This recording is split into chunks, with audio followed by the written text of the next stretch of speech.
Hello students, আজকে আমরা দশম শ্রেণীর গণিতের কোষে দেখি 8 দ্যাট মিন্স লম্ববৃত্তাকার চোঙ, right circular cylinder. Question number 13 থেকে স্টার্ট করছি। তো কোয়েশ্চেন নাম্বার 13টা বড়, কিন্তু কনসেপ্টটা খুব বোঝার আছে, খুব সুন্দরভাবে বুঝবে, ঠিক আছে? আমি খুব ধীরে ধীরে বোঝাবো। দুই মুখ খোলা একটি লম্ববৃত্তাকার লোহার পাইপের মুখের বহির্ব্যাসের দৈর্ঘ্য 30 সেমি, অন্তর্ব্যাসের দৈর্ঘ্য 26 সেমি। তো এখানে দেখো একটা লোহার পাইপ, তো যার দুই মুখ খোলা যেমন আমাদের পাইপের হয়। তো এই ক্ষেত্রে বলছে একটা বহির্ব্যাস একটা অন্তর্ব্যাস। আমি এখানে ধরে নিয়েছি বহির্ব্যাসটাকে 2r2, অন্তর্ব্যাসটাকে 2r1। তো দুটি ব্যাস কেন? আমরা এতদিন কোয়েশ্চেন করে আসছিলাম কি, এই তো আমাদের লম্ববৃত্তাকার চোঙের শেপে যাই থাকুক না কেন তার তো একটি ব্যাস হয়, এই পুরোটা একটি ব্যাস হয়। তো এখানে দুটি ব্যাস কেন? একটা বাইরের ব্যাস আর একটা ভিতরের ব্যাস। তো এই ব্যাপারটা বোঝার আছে, মানে জিনিসটা একটু মোটা। জিনিসটা দেখো আমি যেমন করে এখানে এটা বানিয়েছি, দেখো একটু মোটা আছে জিনিসটা। মানে এই যে উপরের সার্কেলটাকে যদি দেখো, এই বলয়টাকে, উপরের গোলটাকে, যেমন এই যে কোনো আমার কাছে একটা কৌটো রয়েছে এর যে উপরটা দেখো, মানে এই যে জিনিসটা একটু মোটা, এটা একটু খুব মোটা জিনিস রয়েছে। তো এই যে মোটার জন্য কি হচ্ছে কি, এই তো তোমাদের এটা, তো এখানে আমি ভিতরটা বানাচ্ছি, মানে এই জিনিসটা মোটা, এটা এতটা মোটা জিনিসটা এটা তৈরি করা, তো যার জন্য এর এটা তো হবে ভিতরের ব্যাস। আর যখন উপর থেকে তুমি এটা যদি কোনো কিছু দিয়ে এটা মাপো, তো ভিতরের ব্যাস তো এটা হবে, আর বাইরের ব্যাস পুরো এখান থেকে এতটা হবে না, এই মোটাটা দুদিকেও তো যুক্ত হয়ে যাবে, মানে বাইরের ব্যাসটা পুরো এখান থেকে কতটা হবে, পুরো এইটা। তো এটা পুরো বাইরের ব্যাস, যার জন্য বাইরের ব্যাসটা বলছে 30 সেমি আর ভিতরের ব্যাসটা বলছে 26 সেমি। বোঝা গেল? এইটার ব্যাপারটা ক্লিয়ার হলো? তো দ্যাট মিনস এটা দেখো 30 থেকে 26 যদি মাইনাস করি, মানে 4 সেন্টিমিটার বেশি বাইরেরটা। তার মানে এই যে মোটাটা কত, এখান থেকে আমরা একটা কনসেপ্ট নিতে পারি কি, এটা 2 সেন্টিমিটার করে, এদিকেও 2 সেন্টিমিটার, এদিকেও 2 সেন্টিমিটার, যার জন্য পুরোটা 4 সেন্টিমিটার বেশি হয়ে গেল। ঠিক আছে? তো এটা আমাদের দুটি ব্যাসের ব্যাপারটা আমরা ক্লিয়ার করলাম। বাকি কি বলছে দেখি আগে কোয়েশ্চেনটি। এবং পাইপটির দৈর্ঘ্য 14.7 মিটার, মানে দৈর্ঘ্য মানে যেটা আমরা এইচ বের করি সেটা 14.7 মিটার, 1.47 নয়, 14.7 মিটার। প্রতি বর্গ ডেসিমিতে 2.25 টাকা হিসাবে ওই পাইপটি সমগ্র তলে আলকাতরার প্রলেপ দিতে কত খরচ হবে হিসাব করে লিখতে হবে। আচ্ছা, এবার দেখো সমগ্র তলে তোমার আলকাতরার প্রলেপ দিতে হবে। সমগ্র তল মানে কি? সমগ্র তল মানে কি, এই আমাদের বাইরের তলটা বাইরের দিকেও লাগাবে আর ভিতরের দিকেও আলকাতরা লাগাবে, আর এই যে পোর্শনটা এখানটাতেও তোমাকে লাগাতে হবে। তো তার মানে কি যদি বুঝতে চাই আমরা, তো বাইরের দিকে মানে বাইরের দিকের ক্ষেত্রফল কত হবে? ক্ষেত্রফলের ফর্মুলা তো আমরা জানি 2πr/h, কিন্তু বাইরের ক্ষেত্রে আমরা ব্যাসটাকে r2 দিয়ে লিখেছি, তাই এখানে 2πr2h। যখন ভিতরেরটা বের করবে 2πr1h। ঠিক, এই দুটো ক্লিয়ার হলো? এটা বের করব, এটা বের করব, আর একটা কি বের করতে হবে, তবে আমাদের সমগ্র তল পাবো। এই যে উপরের পোর্শনটা হবে না, যেটা এখানে বোঝালাম এই সার্কেলটা তৈরি করে, এই যে জায়গাটা এইখানটা তো তুমি উপরে আলকাতরা লাগাবে, সিমিলারলি নিচেতেও আলকাতরা লাগাবে, তাই তো? তো এই জায়গাটার ক্ষেত্রফলটা কত হবে? একটা সার্কেলের ক্ষেত্রফলের ফর্মুলা আমরা জানি πr², πr², তাই তো? তো দেখো এবার তুমি তো পুরোটাই লাগাচ্ছ না, এটা তো একটা পাইপ, মুখ খোলা পাইপ, তুমি মনে করো এটা এতটা মোটা, তুমি শুধু লাগাবে এই জায়গাটায়। তো এটার ক্ষেত্রফল কিভাবে বের করে দেখো, পুরো সার্কেলটার ক্ষেত্রফল কি πr², কারণ আমরা বাইরেরটা r2 ধরেছি, πr²। আর ভিতরেরটার, এই ভিতরেরটার ক্ষেত্রফল কত? ভিতরেরটার ক্ষেত্রফল πr1², πr1²। এবার দেখো পুরোটা থেকে, যে পুরোটা থেকে যদি ভিতরটা মাইনাস করে দাও তবেই তো শুধু এই পোর্শনটা পাবে। পুরো জায়গাটা থেকে যদি ভিতরের এই পোর্শনটা, আমি একটা অন্য শেপ দিয়ে বোঝাচ্ছি তোমাকে, এই শেপটা এটা যদি মাইনাস করে দাও তবে এই সাইড গুলো পাবে। তো সিমিলারলি এখানে পুরোটা থেকে যদি ভিতরটাকে মাইনাস করে দাও তাহলে কি পাবে? এই সাইডটা শুধু পাবে। তো πr2² থেকে πr1² মাইনাস করে দিতে হবে। বাট এটা 2 দিয়ে মাল্টিপ্লাই করবে, কারণ এটা দুদিকে রয়েছে, একটা উপরের বলয় রয়েছে, একটা নিচেও এই শেপটা রয়েছে। তো বোঝা গেল? তাহলে এই তিনটি জিনিস আমাকে বের করতে হবে, এটা এটা আর এটা, এই তিনটি জিনিস বের করে আলাদাভাবে সবগুলোকে প্লাস করে দিলেই হয়ে গেল, বাস। আবার কি, আর কিছুই নয়। তো বুঝে আগে কনসেপ্টটা বুঝে নাও, কারণ নেক্সট কোয়েশ্চেন গুলো সব এই কনসেপ্টই, এই ধরনের কনসেপ্টই তোমরা পাবে। তো সবার প্রথমে দেখো এখানে কি দেওয়া রয়েছে, এখানে সব সেন্টিমিটার সেন্টিমিটার মিটার, কিন্তু কোয়েশ্চেনের লাস্টে তোমরা কি পড়েছো কি, প্রতি বর্গ ডেসিমিতে 2.25 টাকা হিসাবে খরচ হয়। তাহলে ডেসিমিতে ওখানে বলছে, অ্যান্সারটিতে বলছে ডেসিমিতে। তো তাহলে আমাদের সবগুলো ডেসিমিতে চেঞ্জ করে নি। আর চেঞ্জ করার ভিডিও, ইউনিট চেঞ্জের ভিডিও আমি 1-2 দিন আগেই আপলোড করেছি, খুব ভালোভাবে বুঝিয়েছি। যদি দেখে না তাও সেটা অবশ্যই দেখে নাও, লিঙ্ক এই ভিডিও ডিসক্রিপশন বক্সে দিয়ে দেবো, কেমন? তো তো দেখো ডেসিমি মানে কি আমরা জানি kilometre, hectometre, decametre, metre, decimetre, centimetre, millimetre. নিচে এলে গুণ, উপরে গেলে ভাগ। সিম্পল, সেন্টিমিটার থেকে ডেসিমিটারে যাবে। তো এক ঘর উপরে যাচ্ছে 10 দিয়ে ভাগ হবে, 10 দিয়ে ভাগ হলে এটা হয়ে যাবে তোমার কত 2.6 ডেসিমি। আর তোমরা বাংলাতেই লিখবে, কারণ বাংলাতে যেহেতু অঙ্কগুলো করছো বাংলাতেই লিখবে। তো এটা কত হবে সেন্টিমিটার থেকে, সিমিলারলি এটাও 10 দিয়ে ভাগ করলে শুধুমাত্র 3 ডেসিমি হয়ে যাবে। এটা আবার মিটার আছে, এখানে আছে, এটা আবার নিচে আসতে হবে, নিচে এলে 10 দিয়ে গুণ, আর 10 দিয়ে গুণ করলে এটা হয়ে যাবে 147 ডেসিমি। ঠিক আছে, পয়েন্টটা সরে যাবে। তো হয়ে গেল। এবার তো কোয়েশ্চেনটি এবার প্রথমে একটু লিখতে হবে, যেমনটি দিয়ে দিয়েছি সেটা একটু তোমরা লিখে নেবে। ঠিক আছে, আমি আর লিখছি না ডিটেলসে। কি লোহার পাইপটির বহির্ব্যাসের দৈর্ঘ্য 3 ডেসিমি, লোহার পাইপটির অন্তঃব্যাসের দৈর্ঘ্য 2.6 ডেসিমি, লোহার পাইপটির দৈর্ঘ্য বা উচ্চতা 147 ডেসিমি। তো এই 3টে লাইন একটু লিখে নিও। ঠিক আছে, তো কারণ এগুলো প্রতিটা কোয়েশ্চেন একটু বেসিক যেটা দিয়ে দিয়েছি সেটা লিখতে হবে। এবার আমরা মেন মানে কোয়েশ্চেনে চলে আসি। তাহলে আমরা তারপরে আমরা কি বের করবো, কি অতএব পাইপটির বাইরের দিকের ক্ষেত্রফল, অতএব পাইপটির বাইরের দিকের ক্ষেত্রফল কত হবে বলো? বাইরের দিকের ক্ষেত্রফল আমরা ফর্মুলা জানি 2 পাই r2h। বাইরেটা আমরা r2 ধরে নিয়েছি, 2 পাই r2h। তো 2 মানে 2 পাই 22/7। আর 2 কত? এটা এখানে ব্যাসার্ধ, ব্যাস নয় কিন্তু, এগুলো সব আমাদের ব্যাসের মানগুলো দিয়ে দিচ্ছে। ব্যাসার্ধ মানে তার অর্ধেক হয়, তাহলে 3/2। যেটা ব্যাস থাকবে জাস্ট 2 দিয়ে ভাগ করে দেবে, h 147। দেখো কাটাকুটি 2 দিয়ে চলে গেল, 7 2 14, 7 1 7। তো এটা যদি আমরা মাল্টিপ্লাই করে দিই কত পাবো? দেখো আমরা পাবো 3 2 6, 66কে 21 দিয়ে মাল্টিপ্লাই করে দিলে 1386, তাই তো? হ্যাঁ, 1386 বর্গ ডেসিমি। ক্ষেত্রফল বের করছো, ইউনিট কিন্তু লিখতেই হবে, না হলে কিন্তু এখানে নাম্বার কাটা যাবে। বর্গ ডেসিমি একটা বেরিয়ে আমরা পেয়ে গেলাম। এবার নেক্সট পাইপটির ভিতরের দিকের ক্ষেত্রফল, এটা বাইরের দিকের ক্ষেত্রফলটা পেয়ে গেলাম। এবার অতএব পাইপটির কনসেপ্টটা খুব ভালোভাবে ক্লিয়ার করো। পাইপটির ভিতরের দিকের ক্ষেত্রফল কত হবে বলো? ক্ষেত্রফল ফর্মুলা তো সেই একই, 2 পাই শুধুমাত্র r1h। 2 পাই মানে 22/7। এবার এখানে ছিল 2.6 ছিল, তাই তো আমাদের 2.6, তো তার অর্ধেক মানে 2.6/2 ইন্টু h মানে কত 147। পয়েন্টটাকে সরিয়ে দিয়ে নিচে 10 নিয়ে নাও। তো দেখো ক্যান্সেল আউট করো, 2 দিয়ে 11, আর কিছু যাবে 7 দিয়ে, 7 2 14, 7 1 7। তো দেখো এটা হলো।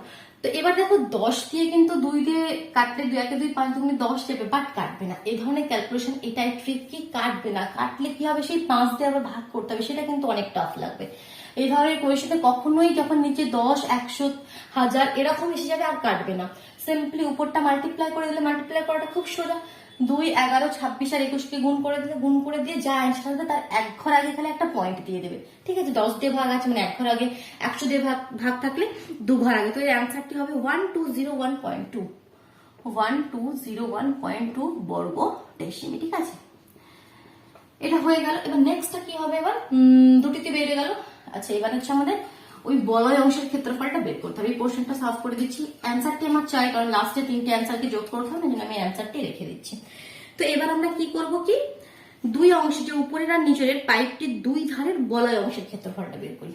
অর্থাৎ পাইপটির 2 ধারের বলয় অংশের ক্ষেত্রফল। ঠিক আছে, বলয়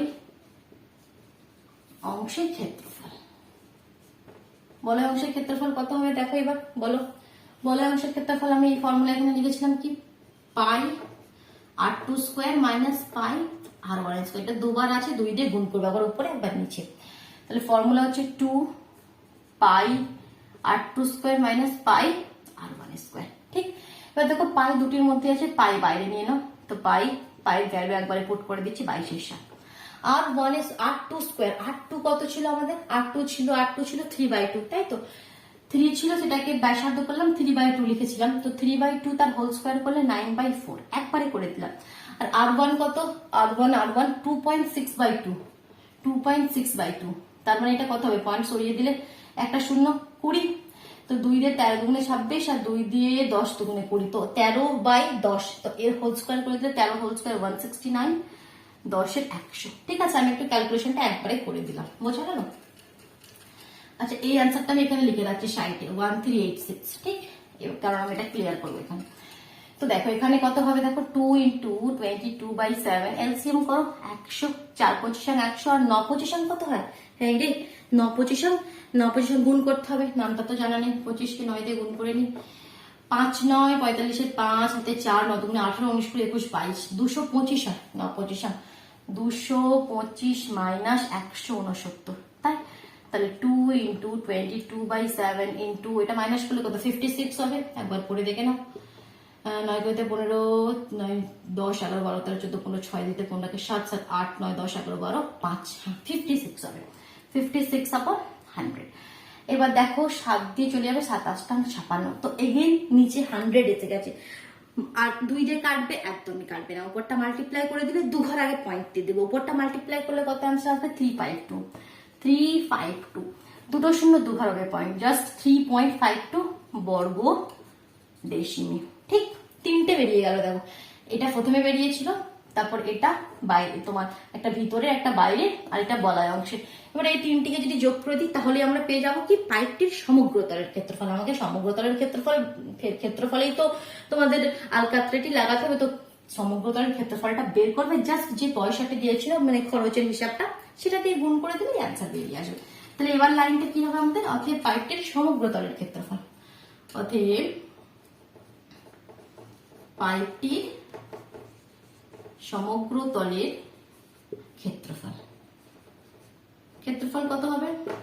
আচ্ছা, এখানে আমি এতক্ষণ ধরে ওটা রেখে দিলাম লিখবো বলে, দেখো এবার যখন লেখার সময় হলো সেটাকে সাফ করে ফেললাম, মানে এটা কোনো কথা হয়? সেটা ছিল বোধহয় 1386 না, 1386, এখানে ওটাই ছিল, প্লাস 1201.2 প্লাস 3.52, ঠিক, বর্গ ডেসিমি।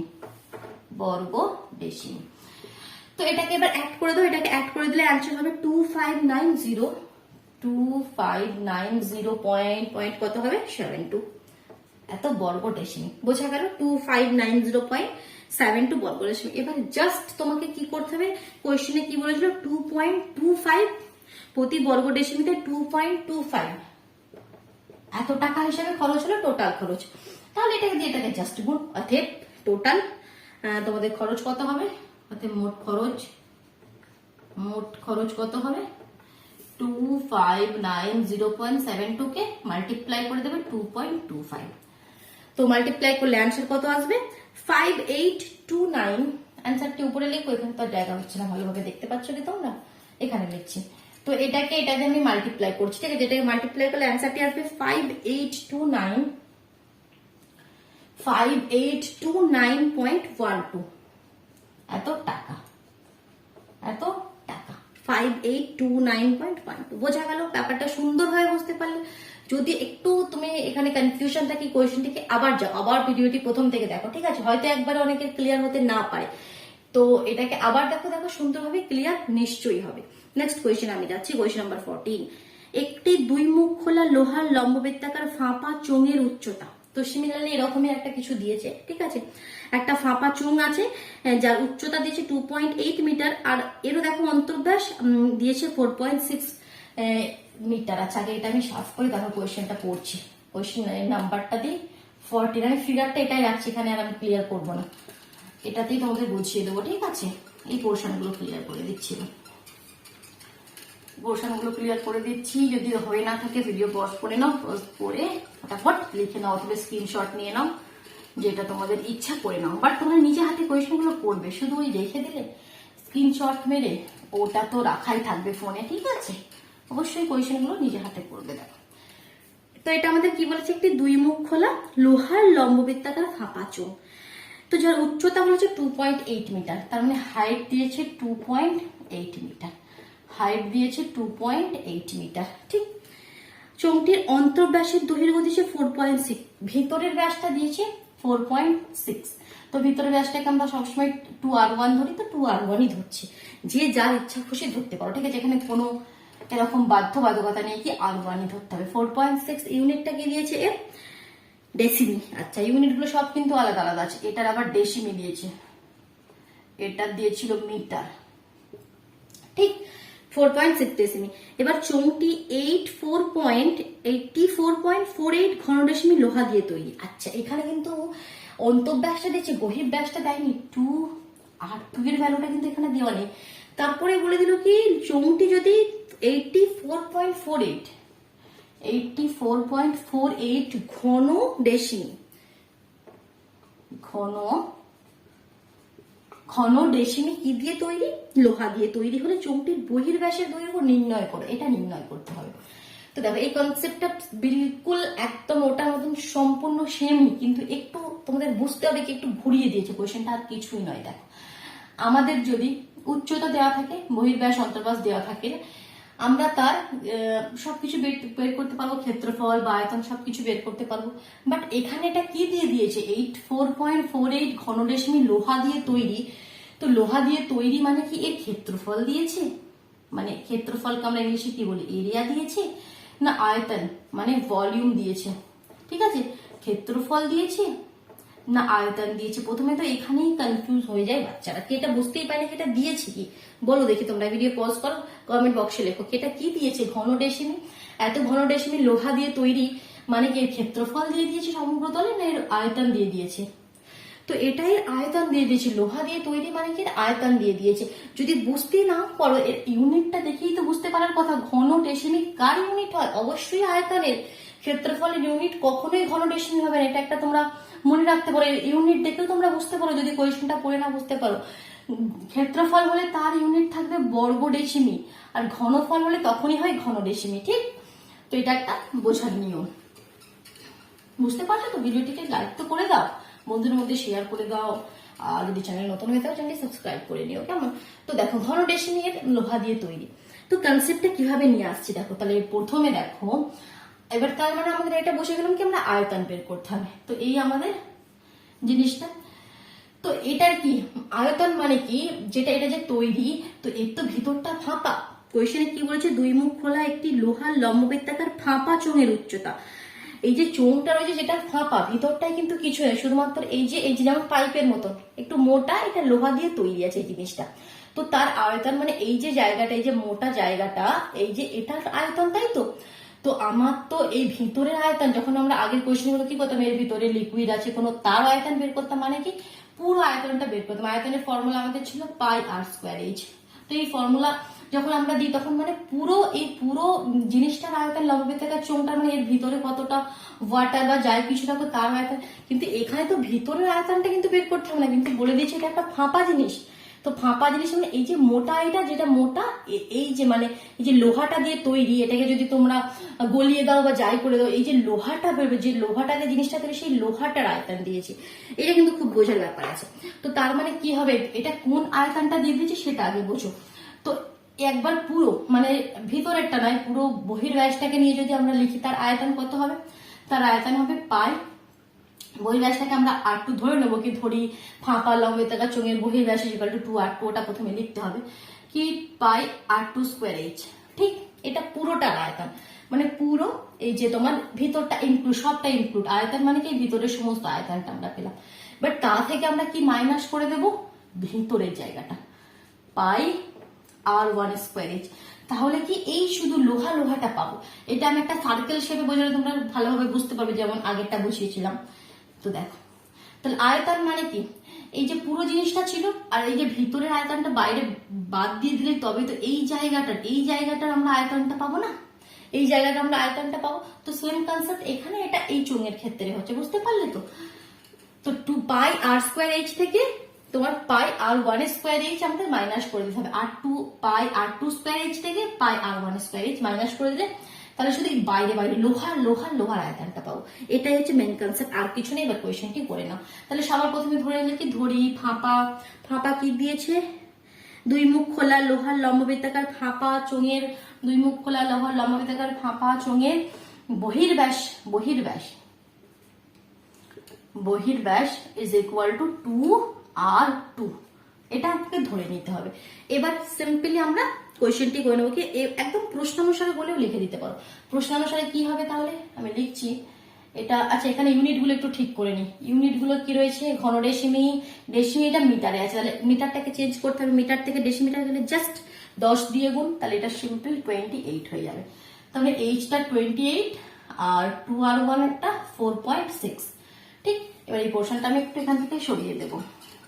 দেখো, তাহলে প্রশ্নানুসারে আমরা কি লিখতে পারি? প্রশ্নানুসারে কি লিখতে পারো বলো? 2 পাই, 2 নয়, পাই r2 স্কোয়ার h মাইনাস পাই r1 স্কোয়ার h, এটা ইজ ইকুয়াল টু 84.48। জাস্ট এটা হচ্ছে মেইন লাইন। বাকি এবার তোমাকে করতে হবে কি, ক্যালকুলেশন করি। চলো, আর কিছুই নেই এখানে, ক্যালকুলেশন মেইন জিনিসটা, ক্যালকুলেশন করে আসো। তো পাই এইচ দুটির মধ্যেই আছে, কমন নিয়ে নাও। পায়ের ভ্যালু 22/7, এইচ এর ভ্যালু দেওয়া ছিল, তো কোথায় চলে গেল? এটা 28 কমন নিয়ে নিলাম। ঠিক আছে, 22/7 × 28। r2 এর ভ্যালু তো আমরা জানি না, এটা তো আমাদের বের করতে হয়। তাহলে r2 স্কোয়ার মাইনাস r1 কত রে? r1 4.6 না, এটা 2r1 4.6, তাহলে r1 তাকে 2 দিয়ে ভাগ করো, তাই তো, তার মানে 2.3 হয়ে যাবে। 4.6 কে 2 দিয়ে ভাগ করলে কত হবে? 2 দুগুণে 4, 3 দুগুণে 6, 2.3 স্কোয়ার, এটা ইজ ইকুয়াল টু 84.48, যেটা আছে সেটাই লিখলে। তো এবার কি করবে দেখো, শুধু r2 স্কোয়ার মাইনাস 2.3 স্কোয়ার, এটা এদিকে রাখো, বাকি জিনিস ওদিকে নিয়ে চলে যাও। তাহলে এদিকে অলরেডি আছে 84.48, 7 নিচে আছে, উপরে চলে যাবে, যেগুলো উপরে আছে নিচে চলে আসবে। ক্যান্সেল আউট করো, পয়েন্ট সরিয়ে দিয়ে 100 দাও। ঠিক আছে, এবার এটা ক্যান্সেল আউট করে দিয়ে যাবে। দেখো দেখো দেখো, একদম 11 টেবিলে চলে যাচ্ছে কি? এটা দেখি একবার, 11 দুগুণে 22, 11 টেবিলে যাচ্ছে কি? 11 আগে দেখে নি, তারপর কাটবো। 7 আগে 77, 78 রয়েছে, 80, 81, 82, 83, 84, 74, 66, 70, 80, 70, 71, 72, 73, 74, হ্যাঁ চলে যাচ্ছে 11 টেবিলে। 11 দুগুণে 22, দেখো 7 আগে 77, 78, 79, 80, 81, 82, 83, 84, 7, তাহলে 74 দিলেন, 6 আগে 66, 67, 68, 69, 70, 71, 72, 74, 88, 8 আগে 88। 2 দিয়ে আবার যাবে, 3 দুগুণে 6, 8 দুগুণে 16, 4 দুগুণে 8। ঠিক, এবার কয় দিয়ে যাবে দেখো, এটা পুরোটা বোধহয় কেটে যাবে, 28 দিয়ে আবার 4 দিয়ে চলে যাবে। 7 থেকে 7, 7 গুণ 3, 7 21, 4 7 28, এটা তো চলে গেল 7 দিয়ে, এটা 4 দিয়ে, 4 8 32, 4 8 32, 33, 34, 35, 36, 37, 38, 64, 64, আচ্ছা 4 8 32, 4 9 36 যাবে, 4 9 36, 2 24, 4 6 24, 96/100, তার মানে 2 ঘর আগে পয়েন্ট দিয়ে দাও। কাটবে না বলেছি, 100 এসে গেলে কাটবে না, দেখ 0.96। তো এবার এদিকে চলে এসো, তাহলে r2 square minus 2.3 whole square মানে কি? 2.3 × 2.3 মাল্টিপ্লাই করলে 5.29, 5.29 is equal to 0.96. This implies r2 square কত হবে? 0.96, এটা ওদিকে গেলে plus, that means 5.29, 0.96 plus 5.29, that means 6.25, that means 6.25, এটা r2 স্কোয়ারের ভ্যালু। তাহলে r2 কত হবে? √6.25, আর রুটের বাইরে এলে সেটা কত হয় আমাদের? 2.5। যখন রুটের বাইরে আসে তার কিন্তু ভ্যালু একটা প্লাসেও হয়, একটা মাইনাসেও হয়, প্লাস 2.5 অথবা মাইনাস, কিন্তু আমরা মাইনাসটা নেবো না, কারণ এটা একটা ব্যাস কখনো নেগেটিভ হতে পারে না, যার জন্য আমরা মাইনাস ভ্যালুটা লিখি না, ওটা একদমই অ্যাভয়েড করি। ঠিক আছে, সবসময় কিন্তু অন্য ক্ষেত্রে তোমাদের দুটি ভ্যালু হবে, একটা প্লাস একটা মাইনাস। তাহলে r2 পেয়ে গেলাম, আমাকে চাই কত? অ্যান্সার কি চেয়েছিল? 2r2 চেয়েছিল না, বহির ব্যাসটা চেয়েছিল, তাহলে 2.5 × 2, এটা তো শুধু r2 এর ভ্যালু পেলাম, এটাকে 2 দিয়ে গুণ করে দিলে কত হবে? 25 দুগুণে 50, এক ঘর আগে পয়েন্ট, মানে অনলি 5 ডেসিমি, অ্যান্সারটা পেয়ে গেলে। তাহলে 2r2 মানে কত? 5 ডেসিমি। বোঝা গেল? ঠিক আছে, চলো আরেকটি কোয়েশ্চেন করবো। কোয়েশ্চেনগুলো একটু বোঝার আছে, তো একটু সময় লাগছে, আমি সুন্দরভাবে বোঝাচ্ছি, তাড়াহুড়ো করছি না, কারণ তাড়াহুড়ো করে সে বুঝতে পারবে না। আবার চলো আরেকটি কোয়েশ্চেন করি, কোয়েশ্চেন নাম্বার 15। কোয়েশ্চেনটি পড়ো, বলছে একটি লম্ব বৃত্তাকার চোঙের উচ্চতা হয় ব্যাসার্ধের দ্বিগুণ। লম্ব বৃত্তাকার চোঙ, তার উচ্চতা বলছে তার ব্যাসার্ধের দ্বিগুণ, তাহলে ব্যাসার্ধকে আমরা r ধরে নিতে পারি, r, তাহলে তার দ্বিগুণ মানে কত? 2r, h is equal to 2r, একটা কন্ডিশন বলছে। আবার বলছে যদি তার উচ্চতা 6 গুণ হতো, এটা ফার্স্ট কেস, এটা কেস 1, সেকেন্ড কেস কি বলছে, কেস 2 কি বলছে, যদি উচ্চতাটা 6 গুণ হতো, 6 গুণ, ঠিক আছে, 6 গুণ হতো তাহলে চোঙটির আয়তন বলছে 539 ঘনডেসিমি বেশি হতো, 539 ঘনডেসিমি বেশি হতো। তাহলে এর আয়তন মনে করো ভি ছিল, তাহলে এর আয়তনটা বলছে ভি প্লাস 539, ঠিক। তো চেয়েছে কি কোয়েশ্চেনটির মধ্যে চোঙটির উচ্চতা তোমাকে হিসাব করে দেখাতে হবে, মানে এইচ এর ভ্যালুটা আমাকে চাইছে, ঠিক বোঝা গেল? বেশি কিছু নয়, কোয়েশ্চেনটা ইজি, এক্ষুনি হয়ে যাবে। দেখো তাহলে প্রথমেই ধরে নিলে কি, ধরি, একটু ধরতে হবে, ঠিক আছে, এখানে সব ধরি। কি ছিল এটা, চোঙ, কি ছিল, লম্ববৃত্তাকার চোঙ, হ্যাঁ ধরি লম্ববৃত্তাকার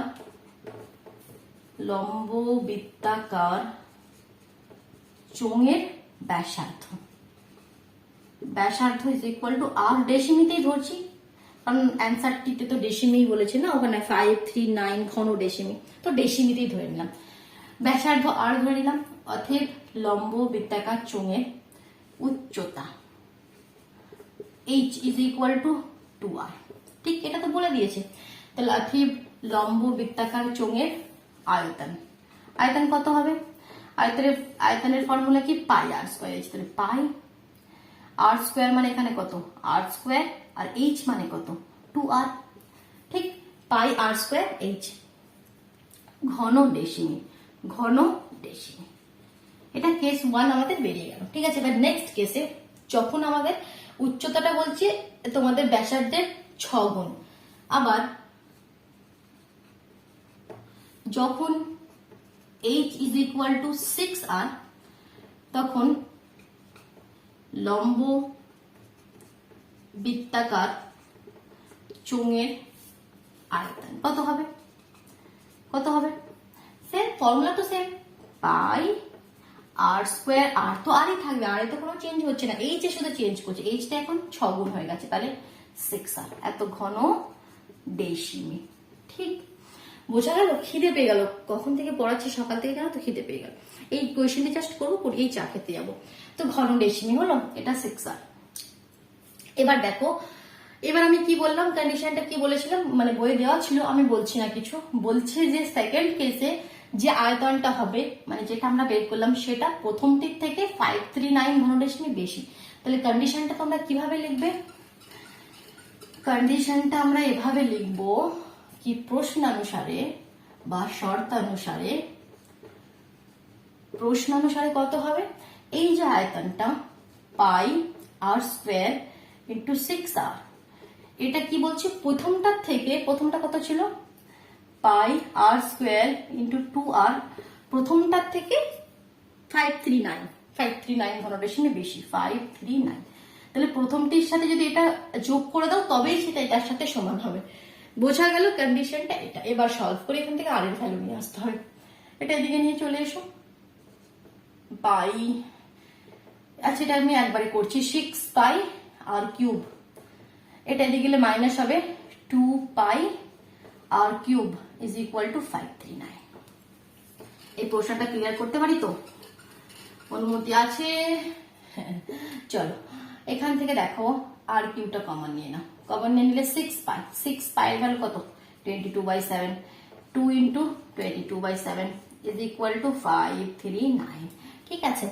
আচ্ছা এত কিছু, এটা ভুল করলাম, স্টেপটা ভুল করিনি কিছু, ক্যালকুলেশনটা একটু ট্রিকটা অন্য করলাম যাতে আমাকে একটু বেশি খাটতে হবে, তবে আমি কেন খাটবো, একটু কম খাটবো, তো আমি এখানে কমন নিয়ে নেবো, এখানে তোমার কমন নেবার দরকারই নেই, 6 পাই আর কিউব থেকে 2 পাই আর কিউব মাইনাস করে দিলে সিমিলারলি সিম্পল 4 পাই আর কিউব থাকবে, 6 থেকে 2 বার মাইনাস করে দিলে 4 পাই আর কিউব, কমন নিয়েও কিন্তু ওটাই হতো, কিন্তু আমি কেন বোকার মতন অত কেন খাটবো, ঠিক আছে, 4 পাই আর কিউব, তাহলে আর কিউবটা এদিকে রাখো, বাকি সব জিনিস ওদিকে নিয়ে যাও, 4 উপরে আছে নিচে আসবে, পাই মানে 22/7, এদিকে এসে উল্টে যাবে 7/22, আর কিছু কিন্তু হবে না। এবার দেখো ব্যাপারটা এখানে কিছু কাটাকুটি করবে না, ঠিক আছে, কেন বলছি তাও দেখো, ব্যাপারটা এখানে বোঝো, 539 কে একটু এলসিএম করো তো, কত দিয়ে যাবে, 7 দিয়ে, 6 7 42, 7 7 49, 7 7 49, 50, 4 49, 7 7 49, 7 দিয়ে 7 আর 77, তাহলে 7 7 11, আমরা এখানে লিখতে পারি 7 ইন্টু 7 ইন্টু 11, হ্যাঁ লিখতে পারি, ইন্টু 7 নিচে 4টাকে লিখবো 2 ইন্টু 2, 22টাকে লিখবো 11 ইন্টু 2। 11 কেটে যাবে, আর কিছু নেই। 7 7 7 তিনবার আসে, 2 2 2 তিনবার আছে। তাহলে এখানে আর কিউব কেন এভাবে লিখলাম, দেখো এখানে আর কিউবের ভ্যালু এটা, তাহলে আর এর ভ্যালু কত হবে, দেখো আর কিউব মানে কি আর ইন্টু আর ইন্টু আর, তো এখানে 7 ইন্টু 7 ইন্টু 7, 2 ইন্টু 2 ইন্টু 2, তাহলে শুধু আর এর ভ্যালুটা হবে 7/2, তাই তো, শুধু আর এর ভ্যালুটা হবে 7/2। তাহলে 7/2 আর এর ভ্যালু আমরা পেয়ে গেলাম। কিন্তু আর কি চেয়েছিল, আর তো চাইনি, চেয়েছিল উচ্চতা, হাইট। তো প্রথম কেসে বলে দিয়েছিল হাইটটা তার দ্বিগুণ 2r, তার মানে 2 ইন্টু 7/2, তাহলে 2 2 কেটে গেল, অনলি 7। ইউনিট কত, শুধু 7 যদি লিখে আসো না একটা বড় রসগোল্লা পাবে। 7 এর পাশে লিখতে হবে ডেসিমি, ইউনিট অবশ্যই লিখতে হবে ডেসিমি। বোঝা গেল? চলো তাহলে টাটা।